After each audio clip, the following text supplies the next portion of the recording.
આપ સર્વોને હેતપૂર્વક જય શ્રી સ્વામિનારાયણ। આજની સત્સંગ કથા વાર્તા નિજ મંદિર સાવરકુંડલા। આજની સત્સંગ કથા વાર્તા શ્રી હરિચરિત્ર ચિંતામણી ભાગ 1 રોજપુર ચરિત્ર કથા ભાગ 25। ગઈ કાલે આપને શ્રી બાળપ્રભુના દિવ્ય ચરિત્રો સાંભળ્યા અને હવે તેમના આગળના ચરિત્રો ખૂબ હેતપૂર્વક સાંભળીએ। શ્રી નીલકંઠ પ્રભુ વંથલી થઈ આગળ ચાલ્યા તે પીપલાના માંગ નરસિંહ મહેતાના સદાવ્રત માંગ આવ્યા ને સદાવ્રત માગ્યું। તે વખતે નરસિંહ મહેતાના ઘરના મનુષ્ય પાણી ભરવા ગયેલા ને તેની દીકરી ત્યાં હતી। તે તેમને કહ્યું જે 2 કલાક ખમો તો ઉના રોટલા બનાવીને ભોજન કરાવીએ। ત્યારે વરની પ્રભુ કહે કાની તૈયાર હોય તો આપો તે જમશું। ત્યારે બાઈઓ કહે તૈયાર ભોજન તો હમણાં નથી। તે સાંભળી બ્રહ્મચારી મહારાજ ત્યાંથી ચાલ્યા। ત્યારે નરસિંહ મહેતા દુકાનમાં બેઠા પૂજા કરતા હતા। તેને બ્રહ્મચારી મહારાજના દર્શન થયા ને શાલિગ્રામમાંથી તેજ નીકળ્યું ને તુરંત જ પાછું તેમાં સમાઈ ગયું।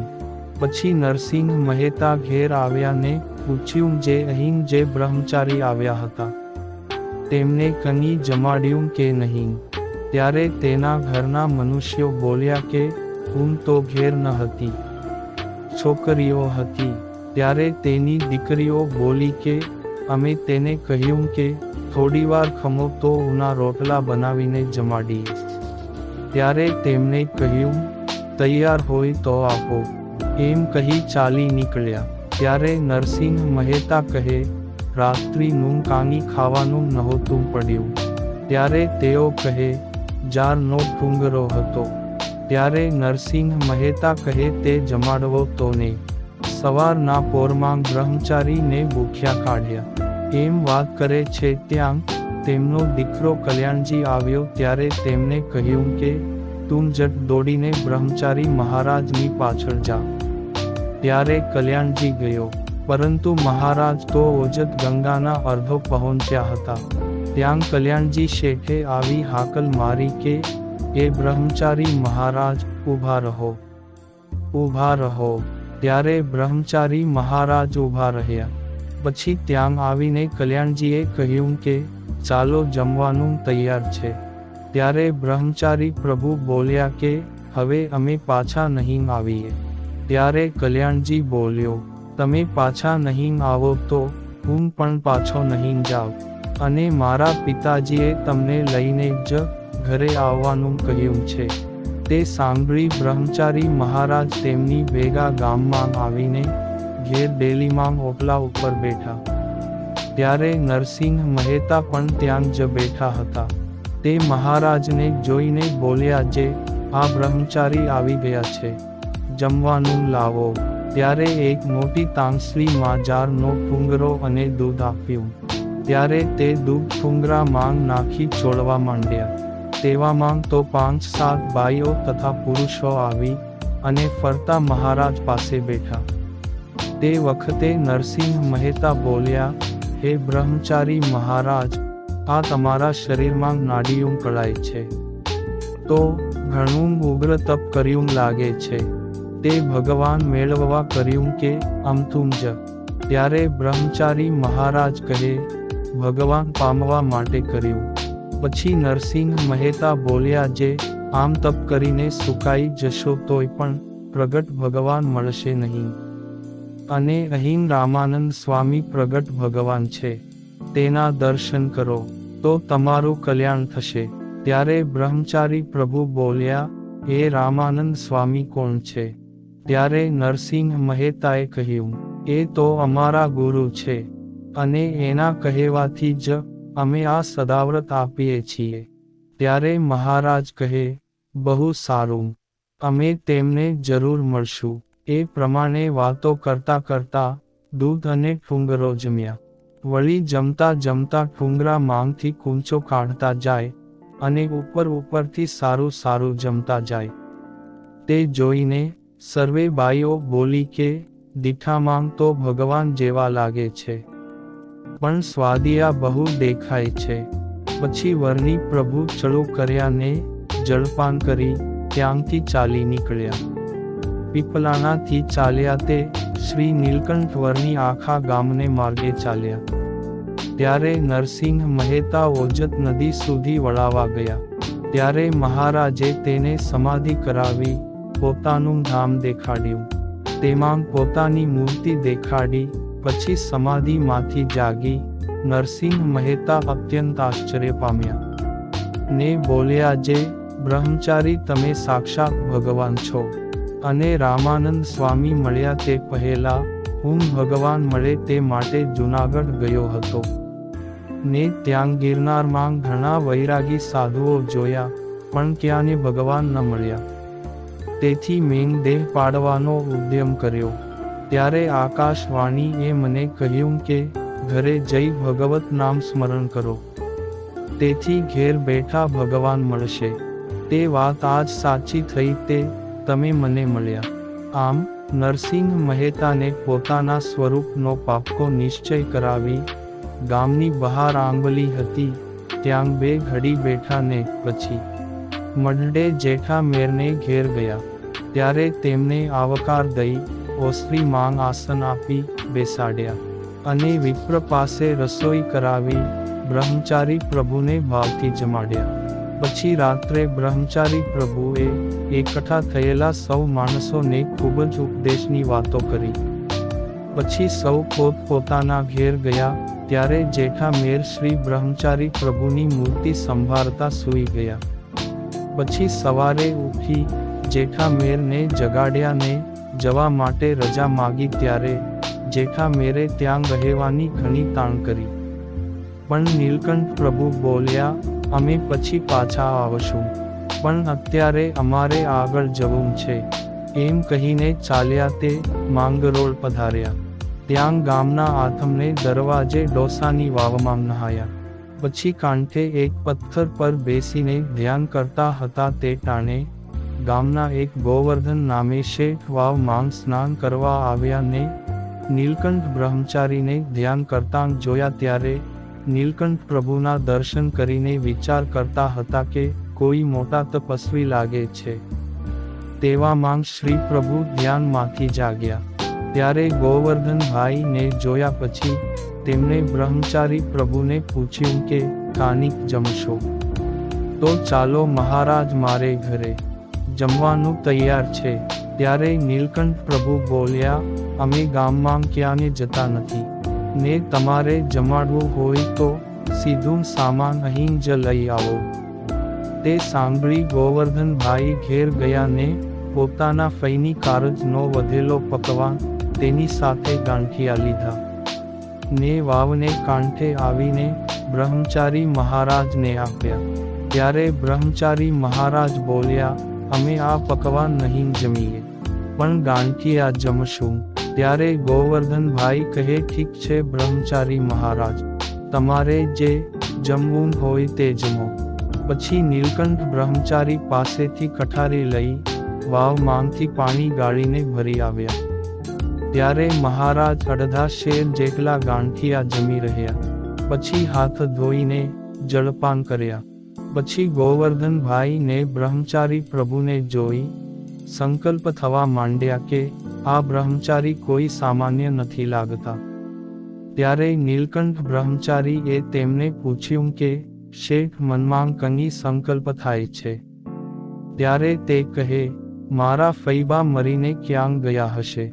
ત્યારે નીલકંઠ વર્ણી બોલ્યા, તે તો જમપુરી માંગ રવ કુંડમાં પડીને ડૂબકા ખાય છે.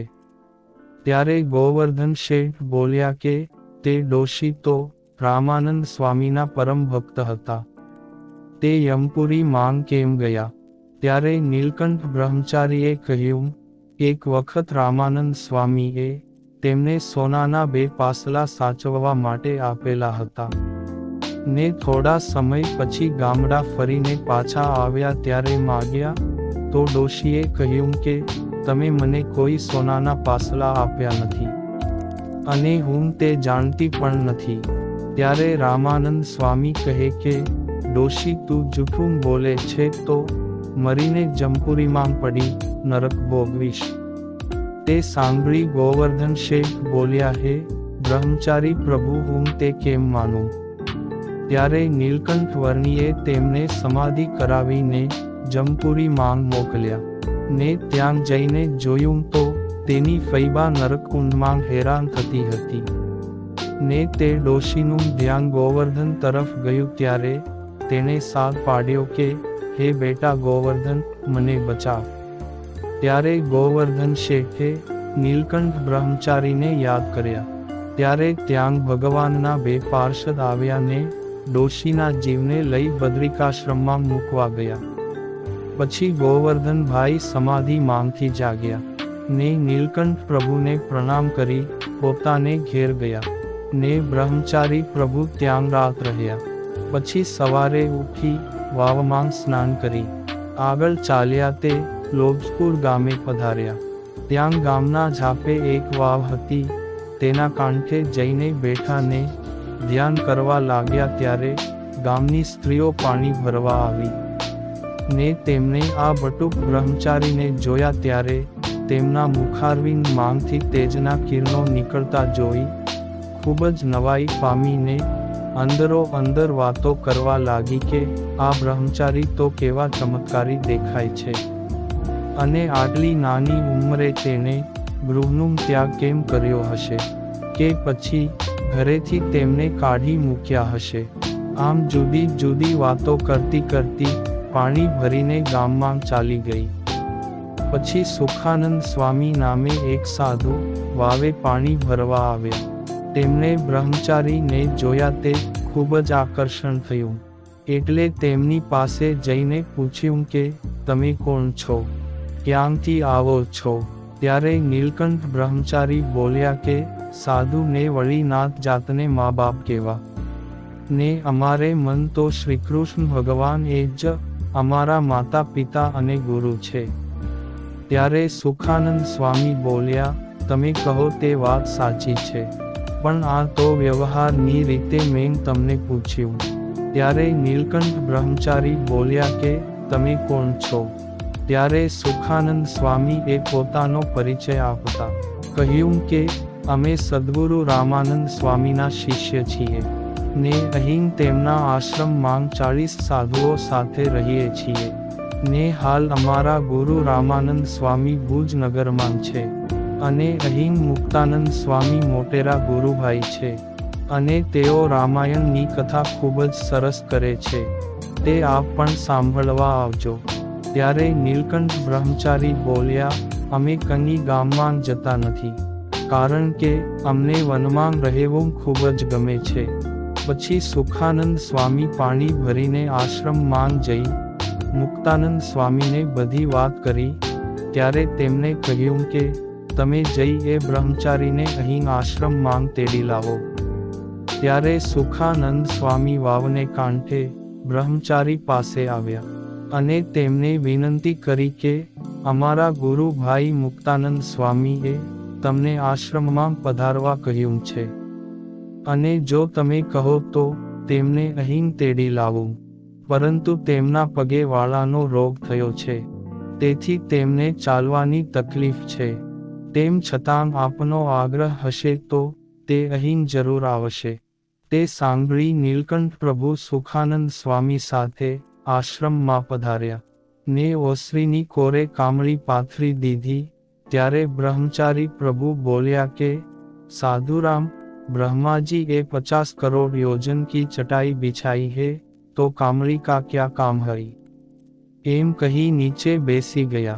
ત્યારે નીલકંઠ બ્રહ્મચારી નો મધુરો ઘેરો અવાજ સાંભળી મુક્તાનંદ સ્વામી ઓરડી માંગ સૂતા હતા તે ઉઠીને બારે આવ્યા. ત્યારે સુખાનંદ સ્વામીએ કહ્યું કે આ જ અમારા મોટેરા મુક્તાનંદ સ્વામી છે. પછી નીલકંઠ બ્રહ્મચારી પાસે બેસી તેમની ખબર અંતર પૂછી. પછી નીલકંઠ પ્રભુએ તેમને 5 પ્રશ્નો પૂછ્યા. ત્યારે મુક્તાનંદ સ્વામીએ કહ્યું કે મેં જે મારા ગુરુ પાસેથી સાંભળ્યું છે તે પ્રમાણે તેમના જવાબ આપું તો જીવનું રૂપ એવું છે કે તે અણુ સરખો સૂક્ષ્મ ચૈતન્ય રૂપ અવિનાશી અવિકારી ને જાણનારો છે. ને ઈશ્વર એવા છે કે વિરાટ, સુપ્ત્રાત્મા અને અવ્યાકૃત એ ત્રણ દેહમાં વ્યાપક છે. ને આ જગતની ઉત્પત્તિ, સ્થિતિ અને પ્રલય ના કરનારા છે. માયા તે તો ત્રિગુણાત્મિકા, અંધકાર રૂપ ને જીવને, દેહ તથા દેહના સંબંધીને વિશે અહમમત્વની કરાવનારી છે. અને બ્રહ્મ તે છે કે જેને અક્ષર કહે છે, તેમના એક એક રૂમવાડે અનંત કોટી બ્રહ્માંડો ઉડતા ફરે છે, ને જે અવિનાશી છે, ને જે સર્વથી પર છે, એવા જે શ્રીકૃષ્ણ ભગવાન પરબ્રહ્મ છે. આ પ્રમાણે સ્વામીએ ઉત્તર કર્યા. તે સાંભળી બ્રહ્મચારી મહારાજ ખૂબ જ રાજી થયા, ને બોલ્યા જે, હે મુક્તાનંદજી, બહુ સારા ઉત્તર કર્યા. અમે ઘણા ઠેકાણે આ પ્રશ્નોના ઉત્તર જાણ્યા, પણ કોઈએ આવા ઉત્તર કર્યા ન હતા. માટે હવે અમે અહીં રોકાશું. તે તમો અમને અહીં તમારા શિષ્યો ભેળા રાખશો. ત્યારે મુક્તાનંદ સ્વામીને ઘણો જ આનંદ થયો, અને તેમને હા કહી, અને પોતાના શિષ્યોને કહ્યું કે આજથી આ બ્રહ્મચારી અહીં રહેશે, ને તે આપના મહેમાન છે, તેમની જાળવણી રાખજો. ને આ બ્રહ્મચારી માટે સાકરનો શીરો બનાવજો, કારણ કે તેમણે ખૂબ જ તપ કરેલું છે, તેથી તેમની કાયા કૃશ થઈ ગઈ છે. પછી બપોર ટાણું થયું ત્યારે સાધુઓ ભંડાર માંગ ગયા. પછી રસોઈ તૈયાર થઈ ત્યારે ઠાકોરજીને થાળ ધરાવ્યો, ને નીલકંઠ બ્રહ્મચારીને શીરો, દાળ ભાત, શાક રોટલા વગેરે ભાવથી જમાડ્યું. ને પછી કથા વાર્તા કરીને સૂતા. પછી થોડી વારે જાગીને સહુ સંત વાવે જઈ સ્નાન કરી આવ્યા. પછી મુક્તાનંદ સ્વામી રામાયણની કથા વાંચતા હતા. ત્યાં ગામ લોકો બાઈઓ અને ભાઈઓ આવીને બેઠા. ત્યારે નીલકંઠ પ્રભુ પણ ત્યાં આવીને બેઠા. ને નીલકંઠ બ્રહ્મચારી તુલસીની માળા હાથમાં લઈ ફેરવતા થકા કથા સાંભળવા લાગ્યા. ત્યારે ગામવાસીઓ નીલકંઠ પ્રભુને જોઈ અંદરો અંદર વાતો કરવા માંડ્યા કે આ બ્રહ્મચારી નવા આવ્યા લાગે છે. તે સાંભળી નીલકંઠ બ્રહ્મચારી એ તેમના તરફ જોયું તો બાઈઓ અને ભાઈઓ ભેગા બેસીને કથા સાંભળતા હતા. ત્યારે કથામૃતમાં અષ્ટ પ્રકારના બ્રહ્મચર્યની વાત આવી, ને તે સમજાવતા મુક્તાનંદ સ્વામી બોલ્યા કે જે પુરુષ, સ્ત્રી અને ધનમાં લોભાતો નથી, તે બે હાથવાળો પરમેશ્વર છે. બાકી તો અગાઉ નારદ પર્વત, સૌભ્રી ઋષિ તથા એકલ શૃંગી ને ચવન ઋષિ વગેરેની વાર્તા સાંભળો તો તેઓ પણ ખૂબ જ તપસ્વી હોવા છતાં સ્ત્રી અને ધનમાં લોભાઈને પોતાના પદ પરથી ભ્રષ્ટ થયા હતા. ત્યારે નીલકંઠ બ્રહ્મચારી બોલ્યા, હે મુક્તાનંદજી, તમે આ અષ્ટ પ્રકારના બ્રહ્મચર્યની વાત કરી, ને આપની સભામાં તો આ બાઈઓ તેમજ ભાઈઓ સાથે બેઠા છે, તો તેમનું શું થશે? તે સાંભળી તેઓએ રામાયણનો અધ્યાય પૂરો કરી શ્રોતાજનોને કહ્યું કે આ નીલકંઠ બ્રહ્મચારીની વાત તો સાચી છે. માટે હવેથી અમારી કથામાં કોઈ બાઈ માણસ સાંભળવા આવે નહીં, અને આવે તો પુરુષોથી અલગ દૂર બેસીને કથા શ્રવણ કરે. તેમ કહી કથા પૂર્ણ કરી. પોતે ધર્મશાળામાં જતા રહ્યા. પછી નીલકંઠ બ્રહ્મચારી ભંડારમાં આવ્યા ત્યારે ત્યાં એક ગોખલો જોઈ બોલ્યા, આ ગોખલો કેમ રાખ્યો છે? ત્યારે સાધુ બોલ્યા, બાજુમાં વાળંદનું ઘર છે, તે ચૂલો સળગાવવા માટે દેવતાની લેવડ દેવડ થાય, અને વધ્યું ઘટ્યું રાંધેલ અન્ન તેમને અપાય, એટલા માટે આ ગોખલો રાખ્યો છે. ત્યારે નીલકંઠ બ્રહ્મચારી બોલ્યા કે આ ગોખલો એ દિવાલમાં છિદ્ર નહીં પરંતુ ધર્મમાં છિદ્ર છે. કારણ કે સાધુ અને બ્રહ્મચારીએ સ્ત્રીઓ સાથે કોઈ પણ પ્રકારનો વ્યવહાર કરવો જોઈએ નહીં, અને અષ્ટ પ્રકારે સ્ત્રીઓનો ત્યાગ કરી બ્રહ્મચર્ય પાળવું જોઈએ. માટે અમને અહીં રાખવા હોય તો આ ગોખલો પુરાવો. ત્યારે સાધુએ તે વાત મુક્તાનંદ સ્વામીને કહી. ત્યારે તેમને કહ્યું કે બ્રહ્મચારીની વાત સાચી છે, માટે તે કહે તેમ ગોખલો પુરાવી દો. એમ સંવંત 1856 માં શ્રાવણ વધી રાંધણ છઠને દિવસે વહેલી સવારે લોજ આશ્રમમાં પધારીને બાયો ભાઈઓની સભા જુદી કરાવી અને ગોખલો પુરાવી પોતે મુક્તાનંદ સ્વામી સાથે રહ્યા. અને આગળની ચરિત્ર કથા હવે પછીના ભાગમાં સાંભળશું. અત્યારે સહર્ષ. જય શ્રી સ્વામિનારાયણ.